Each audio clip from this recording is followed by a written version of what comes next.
Hi everybody, my name is Jessie and I do perfume reviews in ASMR format.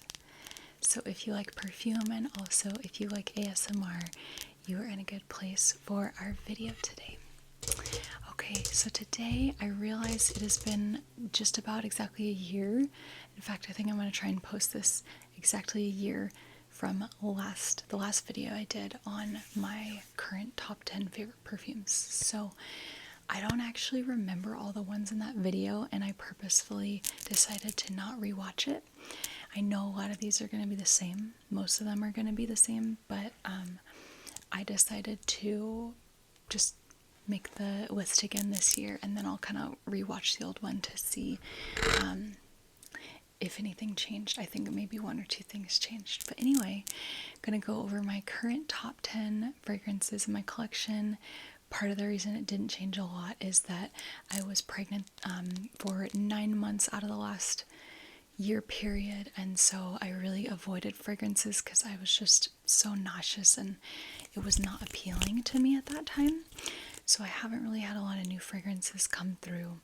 But anyway, I'm going to go over these. I'm not going to look up the notes and everything on Fragrantica, but I have a lot of these notes memorized, so I'll try to give you my best guess at some of the notes and just my overall impression.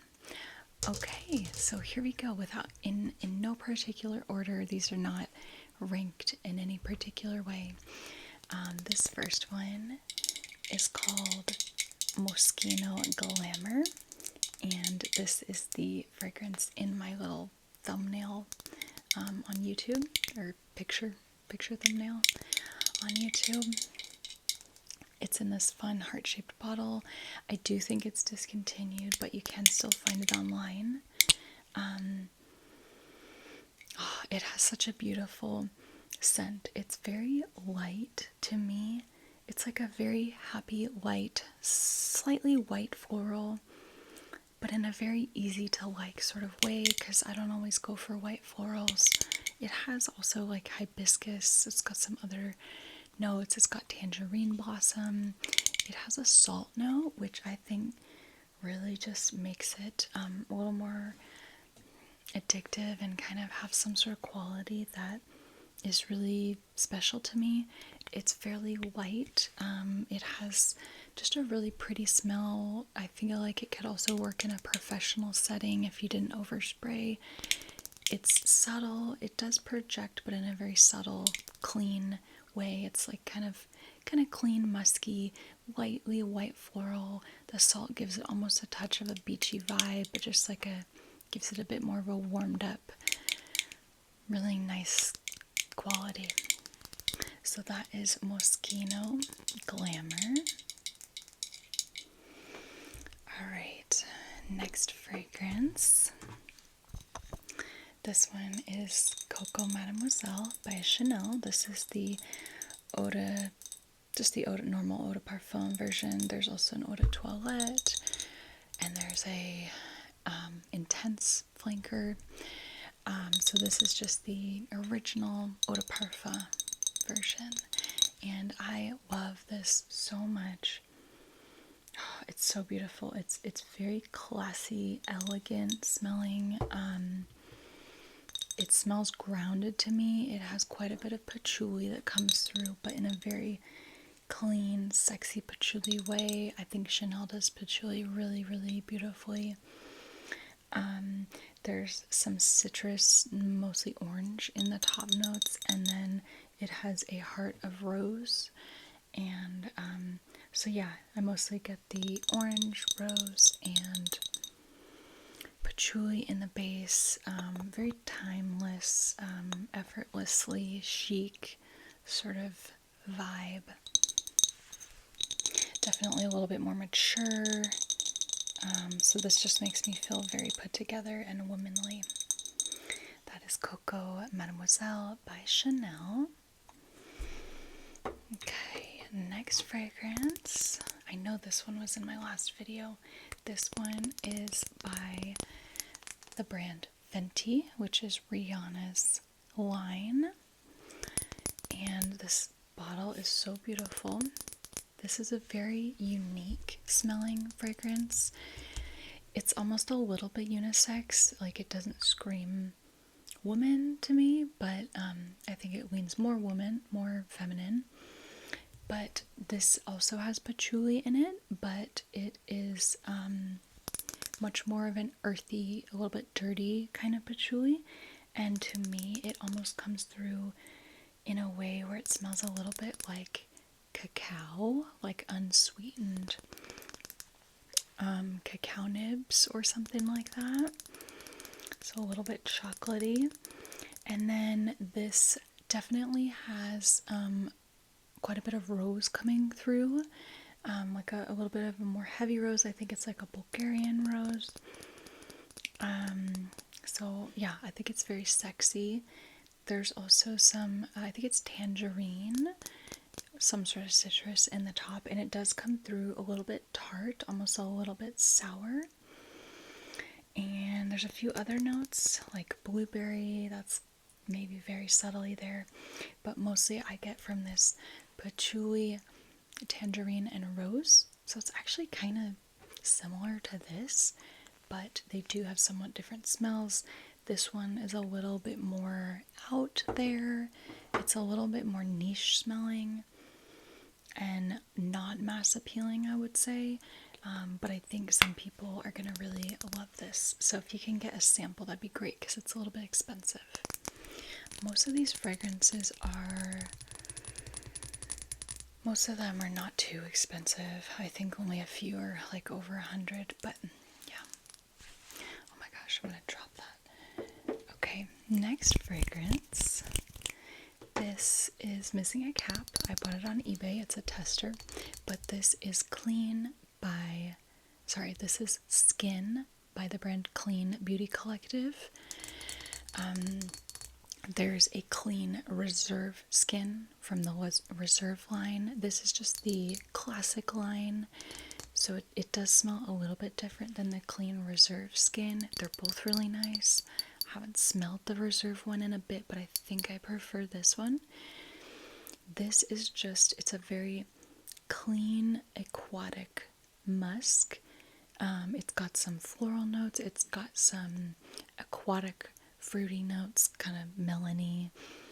But it's mostly really just like musk and aquatic. It's like slightly aquatic floral fruity notes. It's very subtle. This is perfect to wear if you're around people who don't want to smell you, if you work a job where you're not supposed to wear perfume. It's subtle, especially if you only do a couple sprays. It's just very clean. It does, it's called Skin. It does kind of just give the your skin but better vibe. Yeah, just really pretty. So that is Clean Skin.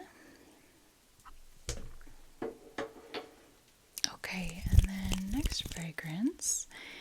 This is Dolce & Gabbana's Light Blue Eau Intense. So this is the Eau Intense flanker to the original Light Blue, which is a very popular fragrance, which I think was released in the early 2000s. I prefer the Intense version. It just lasts a little bit longer, and it has more musk in the base. So I get, part of why I love this fragrance so much is I get a lot of really addictive, sexy smelling musk coming through from the base notes. And then besides that, there's a lemon note, which definitely comes through. So it's like a citrusy, fresh, clean, musky sort of smell. I think there might be like a jasmine note. But there's also a green apple note, which does come through. It's like a tart, just slightly fruity. It mixes really well with the lemon. So you've definitely got like some tart, crisp, citrusy, clean, and musky sort of vibe going on here. To me, this is perfect for summer. The top notes kind of fade away after a couple hours, but then you're left with a really pretty musk. So that's Dolce & Gabbana Light Blue Eau Intense. Alright, next fragrance. This one's definitely the most expensive of the lot. This one is called Feminin Pluriel, and this is by the brand Maison Francis Kurkdjian, the brand that does Baccarat Rouge 540. This fragrance is really beautiful, and I don't hear it talked about nearly as much as most of the other Maison Francis Kurkdjian fragrances, but this one is, it's so addictive. It's another scent that is very clean. It's kind of subtle. It's got rose in it. And then it also has, I believe, iris, violet, and I think it might have lily of the valley. I know it has at least one white floral. So it's got a bunch of florals, but it comes through very subtly, like a smooth, more powdery, clean floral, not heady bouquet floral. There's musk in here. There's quite a bit of musk. I think there's musk. If not, it smells musky, clean. I feel like I'm forgetting something, but yeah, it just has a very chic, clean, feminine vibe. A little bit of a vintage touch, but not at all in a. It's very likable, at least to me. I'm noticing a lot of these fragrances have rose, so sometimes I don't notice things about myself until I actually look at my favorite fragrances, and then I'm like, oh yeah, I do really like rose. So that is Feminin Pluriel by MFK. Okay, next fragrance. Oh, I love this one. I wore this yesterday. So this is Chloe Nomade, and this is the original. There are some flankers. I would love to smell all of the flankers. I have smelled the Intense, but I don't think I've smelled any other of the flankers. So this fragrance is, it smells very much like an autumn fall sort of fragrance to me. I mean, you can wear it whenever, but I feel like that's the season where it really shines. It has a note of Mirabelle plum, which I believe is a wild plum. So it has this very kind of like forest berry, like fruits of the forest fairy kind of vibe in my mind. It has a note of oak moss, which gives it a just slightly foresty, earthy smell.